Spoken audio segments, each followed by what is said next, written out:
We'll start with our topics, which we'll try to cover our syllabus through online lectures. What we'll be doing here is we have till now completed the matrix multiplication code, right? So we have already completed a matrix multiplication code. So now what we'll do is we'll redo the same code. So I'm going to redo the same code using something called as shared memory. Okay, shared memory. Why is this important? We'll come to that. What is a shared memory? A shared memory is a small memory which is on-chip memory. It's an on-chip memory. Okay, on-chip meaning you have these GPUs, right? GPUs are, let's say, present on the full processing system, including the ALUs, your resistors, everything are there on chip, on one single chip IC. Okay, so now the global memory is considered to be a off-chip memory, which is a DRAM memory. So whenever you need, whenever this processor wants to get some value, it goes to the global memory. Now this is a very expensive operation, expensive in terms of time. Like I always used to give you an example, right? Let's say this is you are doing some work in one room of a building. Now if I want to get some data from the global memory, it's like walking all the way to a different building and then fetching the data and coming back to your workplace. That's how expensive it is. So it's every time you need some data, you have to walk all the way to that particular building. You have to cover so much of distance and come back with the data. Now this, it has got a time penalty involved in it. Okay, this particular operations have time penalty. Now if you look at our code which we had done, this is a sample code which we had done last time. For every operation, now where is the multiplication operation that takes place in the matrix multiplication? This is the ID. This is where I get the ID. So let me just copy this first. It will be a good idea to copy this. So maybe I can. So now let's look at this particular thing. Okay. So what is happening here is if you see this, right? For every row, I'm actually, for every thread, I'm basically assigning it a task to multiply two variables, right? So you know that the matrices are something like this. You have a matrix, okay, and let's say it's a 2 by 2 matrix, and that you are multiplying. Now there are two elements here. Okay, so now every thread and your output will be 1. Output will be a 2 by 2, right? So every thread is assigned a output. Okay, the goal of the thread is to calculate output. So there are 4 outputs, so they will need 4 threads. Now what is happening is every thread, when it is calculating this output, it is running this part of the code, okay, which we have already done in the class. You can refer to the book. Okay, your examples. Now these are, forget about this right now, you don't worry about this. So this part. So this is where your crux of the multiplication happens here, right? So what is happening here is here in this case, for I equal to 0 to n, so this output here for I equal to 0 to n is 2.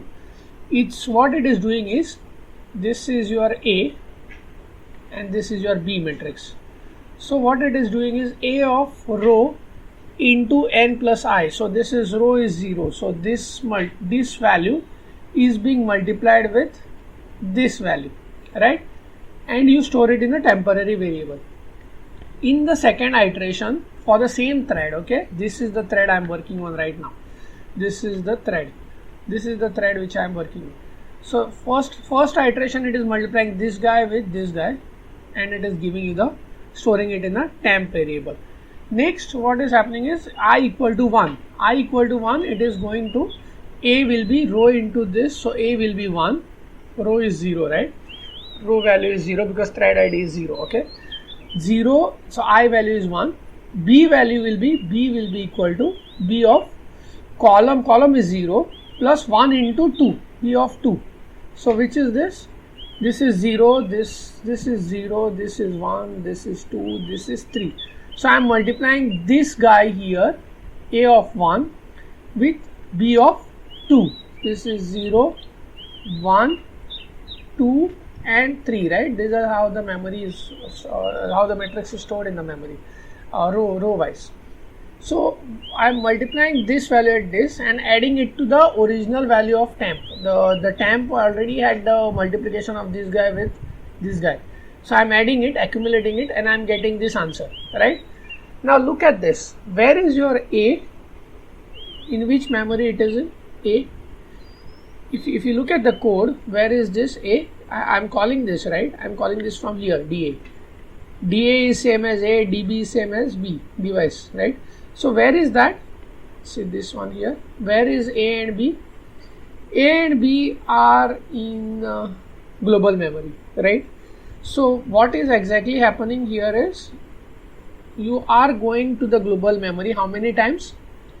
Once to get A, to get B, again to get A and get B, right? So the number of global memory accesses, if I assume that I can get A and B at the same time, okay? Let's say if I go here, I need my A, this guy here I'm computing, this is my GPU on which there are the processing elements, and now this guy needs A and B. So I go to the global memory, I fetch my A and B and I come back, assuming that you can get two variables at the same time. Usually it is not the case, but let's assume that. So you get A and B, you come back here, okay? Now then you multiply that A of 0 with B of 0, right? Multiply the two variables. Same thing again, I now need A of 1 and B of 1. So I go back again, I get it. So this is called as CGMA. Okay, there is something called as CGMA which tells you what is that? That is equal to, that is same as, it's basically compute to global memory access ratio. Okay, access ratio. It's a CGMA ratio. What it is giving you, the information that it is giving you is that for every computation, how many times you are going to the memory. Here in this case, for every computation you are going once, right?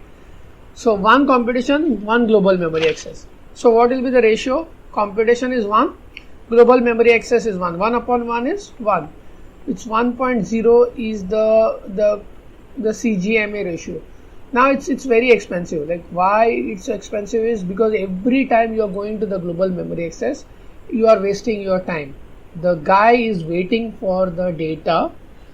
This particular processing element is waiting for the data from the global memory, because every time you are going to the build, it can do a lot of other things, but it cannot right now because your computation is completely dependent on the global memory access rate. Okay, so every time you need something to do on your data, you have to go there to the next building, get it back.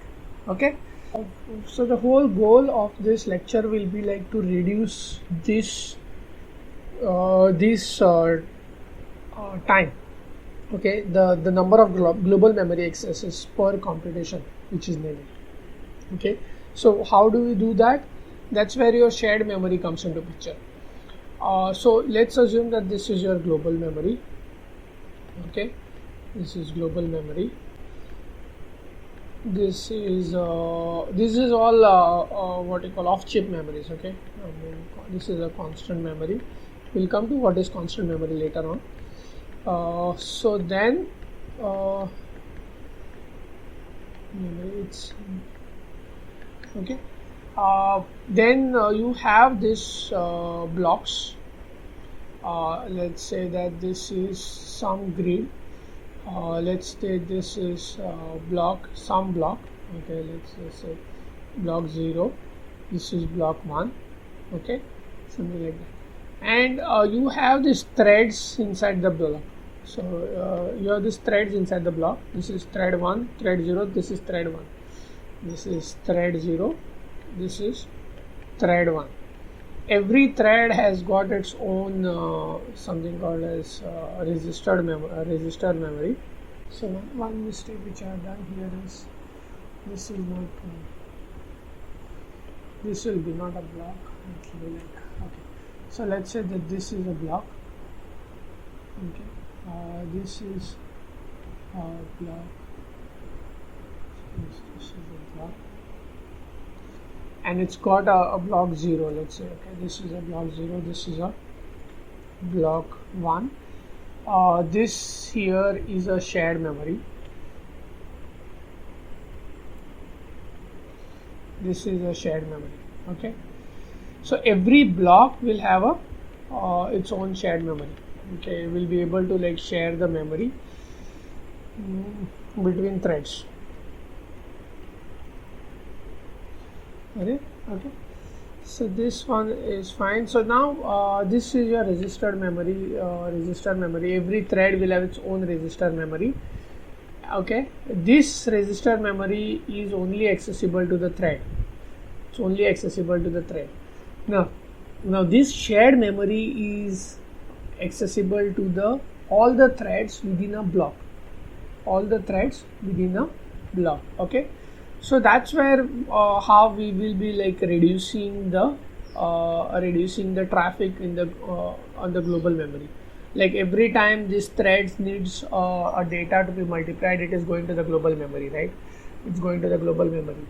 Now this, instead of that, what we'll do is we'll move the contents of this global memory into the shared memory.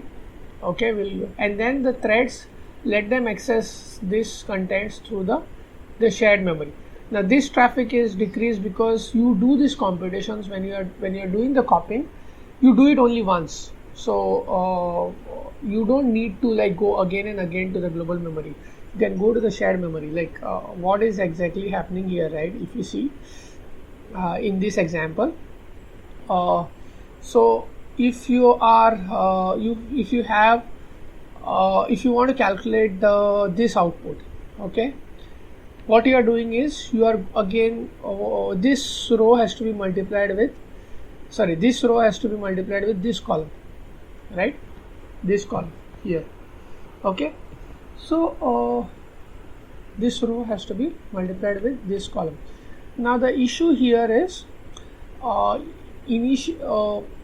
for this particular output, you had gone to the global memory to fetch this variable, this value, and this value, right? Now for this particular output, again you are going to the global memory to get this, and this. With these two guys here, this column, you had already fetched it. You needed that column during the computation of this guy, but now for this guy also you have to go again to the global memory. That's a waste because you are going again and again to the global memory to do the computations. Instead of that, if I had moved this particular elements in the shared memory, this thread would have been able to access the elements from the shared memory. This thread would have been able to access the values from this shared memory, from this element from the shared memory. So the traffic over the global memory would have been only once to copy this variables into the shared memory. That's the concept. Okay,